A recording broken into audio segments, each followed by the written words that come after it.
Welcome to Alphabyte, a digital system for accomplishing preformed zirconia crowns. We now have our workflow integrated within the Heron intraoral scanner software platform, and we will demonstrate its utility as it applies to restoring tooth B with a preformed zirconia crown from kinder crowns. We intend to roll out other features which help accomplish adjacent restorations, opposing restorations, potentially a full mouth of restorations, not just in pediatric but also in adult dentition applications as well. This is the Heron intraoral scanner. It functions like most intraoral scanners in terms of an optical digital impression system. Fortunately, we do not have to scan very many teeth, nor do we have to allow the computer to post-process and send the data anywhere, which saves significantly on procedural time. So in usually under 10 seconds, we can acquire enough data about the treatment tooth and a few neighboring teeth to allow our Alphabyte software module to run and pull up automatically from the Heron Clinic software. First thing we do is identify the treatment tooth, and the algorithm automatically cycles through all the libraries of digital crown forms and proposes the best fit digital crown, which corresponds to the crowns you have in your local library. The features allow the provider to adjust and modify the crown position and the crown size proposal per their discretion by simply rotating and dragging the arrows. Upsizing the yellow bounding box immediately automatically updates the crown size proposal, and in this case we've upsized to a DU 5.5 from the Kinder Crowns line of zirconia crowns.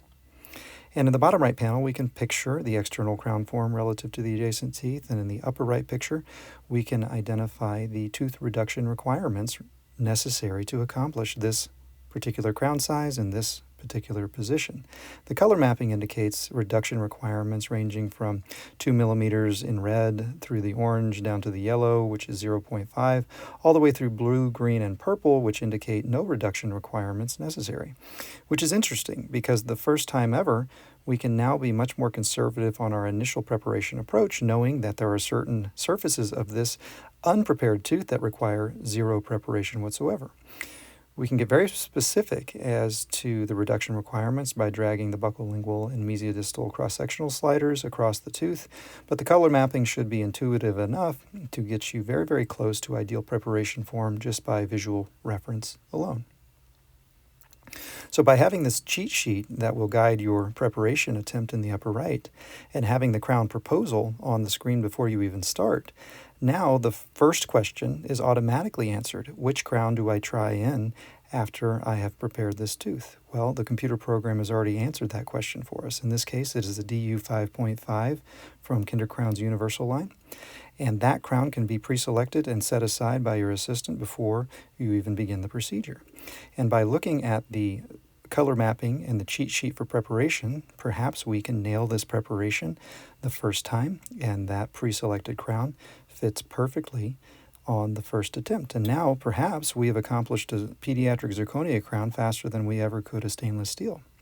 But more often than not, especially as you begin this process, you're likely to leave an area of under-reduction, and exactly what is causing this crown to bind and not fully seat is a completely subjective situation, usually something corrected by experience alone.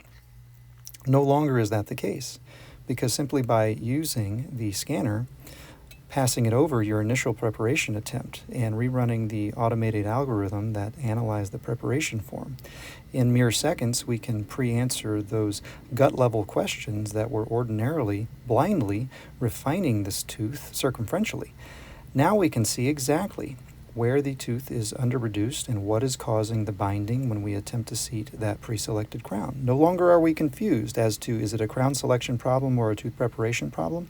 Now we know 100% that it is a tooth preparation under-reduction and exactly where that under-reduction is occurring, in this case on the mesiobuccal and distal lingual.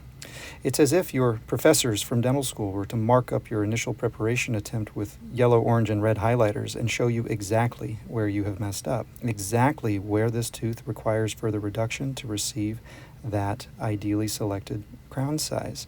So no longer do we have to blindly go back and refine these preparations, further risking secondary pulpotomies and over-reducing certain areas. No longer are we confused as to have we selected the right crown in the first place. So we can go back in and refine our preparations and retry the crown, and if it fits, we're done. But perhaps before we try the crown in, we can analyze our preparation one more time and pre-validate that our preparation refinement has accomplished the goal.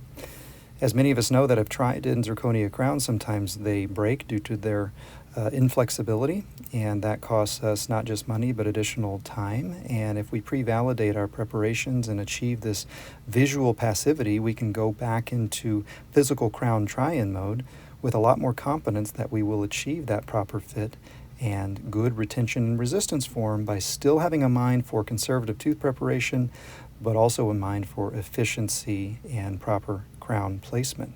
So seeing that this is all green and blue ensures that our crown should go into place, and in this case it does. We have an ideal crown size selection and an ideal preparation form that is still done so conservatively, and we have not had to question the initial crown size we selected for try-on the very first time. So in this case, we can now accomplish even single teeth as efficiently in zirconia as we could with stainless steel.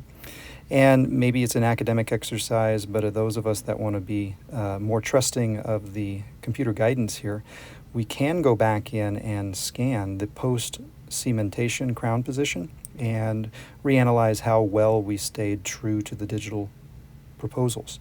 So in the bottom right corner, you see the right digital proposal crown superimposed with the gray surface of the post-cementation crown position, and we can be very, very sure that we were able to achieve that pre-proposed position with that pre-proposed crown size, and that pre-proposed preparation form allowed us to do that by following the visual guidance all along the way.